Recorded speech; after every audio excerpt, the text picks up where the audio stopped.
Which type of Park City buyer are you? Most Park City buyers fall into one of a handful of categories. And once you understand which type of buyer you are, it becomes much easier to narrow down the right neighborhoods, ownership strategy, and even the type of property that makes sense for you.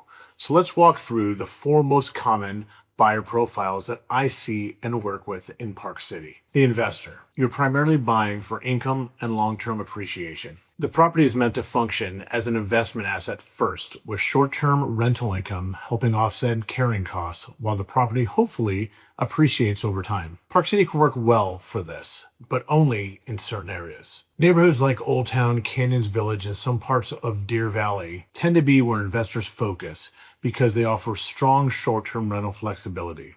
On the other hand, areas like Park Meadows, Jeremy Ranch, and Pinebrook are generally more restrictive around nightly rentals and tend to cater more toward full-time residential living. If investment performance is your primary goal, understanding zoning and HOA rules is critical here. The second home buyer. This buyer is focused more on lifestyle than maximizing rental income. You want a place you'll genuinely enjoy using, whether that's ski weekends, summer in the mountains, holidays with family, or simply having a retreat outside the city. For second home buyers, the conversation becomes much more personal. How close do you want to be to skiing? Do you want walkability, privacy, golf, new construction versus character, quiet versus the energy, like Old Town and Main Street? And then we have the relocator. These are buyers making a full-time move. Sometimes it's driven by lifestyle, sometimes schools, sometimes taxes, remote work, flexibility, or simply wanting easier access to the outdoors. Relocators usually think about Park City very differently than second home buyers do. Things like commute times, year-round livability, community feel,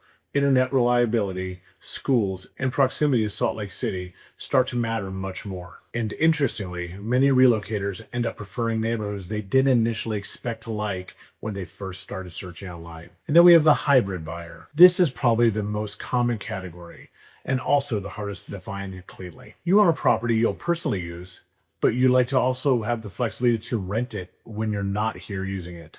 Done thoughtfully, this can work very well in Park City. The key is balancing lifestyle goals with realistic rental expectations and buying in an area that supports both. For a lot of buyers, this ends up being the sweet spot. Enough personal use to justify ownership emotionally, enough rental flexibility to help offset costs financially, and long-term ownership in a market they believe in. And the reality is, many buyers are a blend of more than one category. Part of the process is figuring out which priorities matter most to you, and then aligning the property search around that. In the next video, I'm going to walk you through the actual numbers behind owning an investment property in Park City, including some of the assumptions buyers tend to get wrong when they first start analyzing deals here. Thanks for watching, and I'll see you in the next one.